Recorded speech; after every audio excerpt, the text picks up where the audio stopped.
Hi, everybody. I am Kevin Ioli from Yahoo Sports. Appreciate you joining me. It is a massive week in combat sports this week. We have two big boxing shows.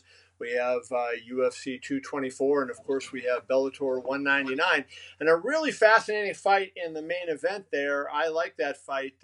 King Mo, Muhammed Lawal, is going to fight Ryan Bader. Ryan is my guest right now. Ryan, welcome. I appreciate you coming on. How do you break down this fight with King Mo? Yeah, he's a tough guy. I think one of the tougher guys in the tournament. He's a fellow wrestler. He boxes well and uses his wrestling well. I feel like I have more tools. I think I bring more, to the cage there, mixed martial arts wise. My cardio's on point. I feel like I'm in the prime of my career. Right. I've been active. He hasn't fought in over a year. His last fight was a close win over Rampage. I've won the title and defended the title in that time span. And here we are again, 3-round fight. Feeling good. From your standpoint, when you looked at the tournament, when I saw the tournament come out, I thought, well, hey, this might be the fight that produces the champion. Some of the heavyweights, kind of were older guys and maybe had seen better days. Chael was primarily a middleweight. When the bracket broke, did you feel like, maybe you had gotten the toughest draw in the first round? Yeah, I feel like we're definitely on the tough side of that bracket right there. If you look before even the Mitrione country fight, it was a big country with Mitrione, myself, and Mo. That's a tough bracket right there. But we wanted this matchup. I thought it was going to happen regardless. Probably happen at light heavyweight. If it wasn't going to happen here. So, they asked us if that fight was fine, and we said, yeah, let's do it. And then I'll be moving up to a true heavyweight after this win. In Mitrione. So. I like this matchup. I feel good. I feel confident. And then this whole tournament, I feel confident going there and win it. You obviously have great power with your striking. He maybe, I don't want to say he doesn't have power because I think he does, but, his punches don't have that one punch power maybe that you have, but he's really got good, straight, solid boxing. And I would think that would be something that you have to be aware of, those punches coming straight down the middle. Would you agree with that? Yeah, absolutely. He's fast, and he's awkward. He doesn't, come out with his hands up. He's kind of, he's got his hands in. He likes to lead right. He's quick. He puts those punches together well. But I do have power. And in the last couple fights, if he gets touched pretty good, he gets dazed or gets knocked out, and so and that could become the territory of getting older and whatnot. So, just one of those things I'm looking to put some hands on him and go in there and not just box with him, but, fight him. So I just feel I have more tools. When you first got close to the title, you ran into a guy named John Jones. That was back in 2011. You fought John Jones. I forget what it was in Las Vegas. I forget what UFC it was, but the winner of that fight was going to go on and fight for the championship. And then, despite a lot of wins over those next few years, no shame in losing to John Jones, who might be the greatest, or just the greatest fighter who ever lived. You never got close to a title belt. How frustrating did that get for you as time rolled on? Yeah, it was frustrating. There was a point where I think it was when I had at least 4 or 5 wins in a row, and then they gave it to Alexander Gustafsson off a knockout loss, and that was the point where I was like, man, if I'm not going to get it now, I'm just going to stop worrying about it and just take these fights one at a time, and that would just be icing on the cake, But there's a time there when I was like, all right, I was actively trying to get it. I was talking to Dade, all that kind of stuff, and it just never came to fruition, And so it was frustrating, and because I just wanted a chance, I wanted a shot to prove myself. What does being in Bellator do for your brand? You're fighting now almost exclusively on cable, which I figure you probably have more audience when you're on cable than you do maybe when you're on pay-per-view, right?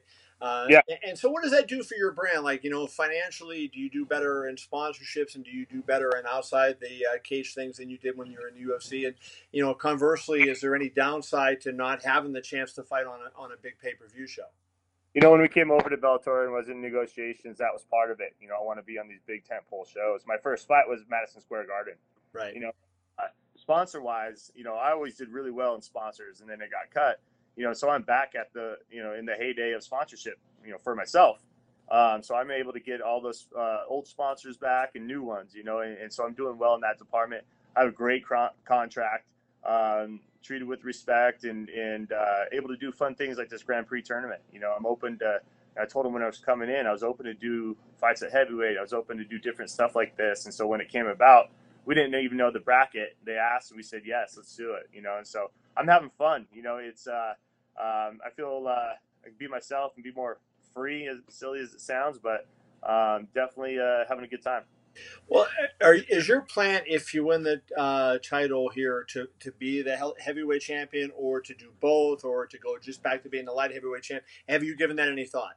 I kind of did. I'll have to dive deeper into it when the time comes, but right now I'm saying I'm going to defend both, at least once, and so, but we'll see when that comes. There might be a more intriguing fight at heavyweight right after, and they're like, well, we've held up this light heavyweight belt forever, so we'll do an interim or something like that. Sure. We'll see what happens when that time comes, but right now I plan on doing both.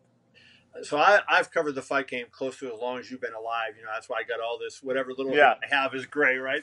And the one thing that everybody says, it's a cliche, but they all say there's weight classes for a reason. Obviously, going up from 205 to fight somebody could be 265 is a big jump. How do you handle that size increase? I know you don't have that against Muhammed. But as you go forward, if you fight a Mitrione or whoever, Fedor might be a 240. Like that. I think there's one true heavyweight in here, Mitrione. Fedor could be a light heavyweight, and I fought guys just as big as him, at light heavyweight. And so but the thing is, I'm not going to try to put on mass just to put it on. I'm used to fighting at a certain weight. I want to keep my quickness. I want to keep my cardio, the things that make me good. I want to keep those attributes and use them to a benefit. Going in there and find a guy like Mitrione, I want my cardio to be through the roof. And exploit things that he doesn't do very well, instead of trying to match him with what he does well, and I don't want to be slow and put on 20 pounds, I want to be fast, be 230, a walking around weight and fight at the weight I train at every day.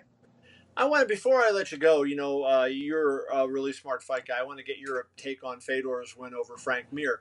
I was critical not of Fedor's performance. I was just saying this is not the Fedor of 2005. Don't be fooled by beating Frank Mir. This isn't 2005, 2006 Fedor. Yeah. Great fight, entertaining fight. I love the fight. I just felt like it was a different cat. Time has changed him. How did you take it? I mean, did you look at him and say, hey, we're seeing the Fedor of old, or do you kind of agree more with me? Well, yeah, I kind of agree with you, but it's fun for the fans to be like, oh, he's back. Boom, it's Fedor from, 2003, whatever, but it's, he got dropped in the first there, and came back. He's throwing wild punches, and connected, and obviously he still has that power.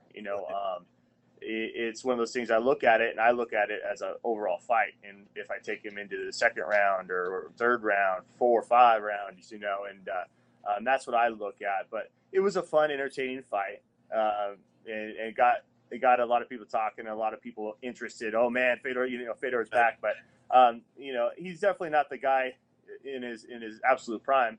Still a fun fight, still a fun fighter to watch, and that's my ultimate goal. The ultimate scenario is make it to the finals and fight him. Well, let's end it with this then. Where do you rank Fedor all time? Do you think he's the greatest fighter who ever competed in MMA? You got John Jones, you got Demetrius Johnson, and maybe George St. Pierre. I guess would be up there with Fedor, and Anderson Silva would be the group. Yeah. How do you rank Fedor among those guys? He's a top 5 for me. I think one of my buddies is above him, Cain Velasquez. I think he's up there as one of the greatest heavyweights of all time. Yeah, he's had some unfortunate injuries and whatnot, but in his time, he was definitely a force to be reckoned with, and he was fun to watch. And so I don't think he's the greatest of all time, but he's up there. Awesome, Ryan. Appreciate it. Wish you the best of luck against King Mo, and hopefully we will talk soon. Yes, sir. Good to talk to you. Good talking to you as well.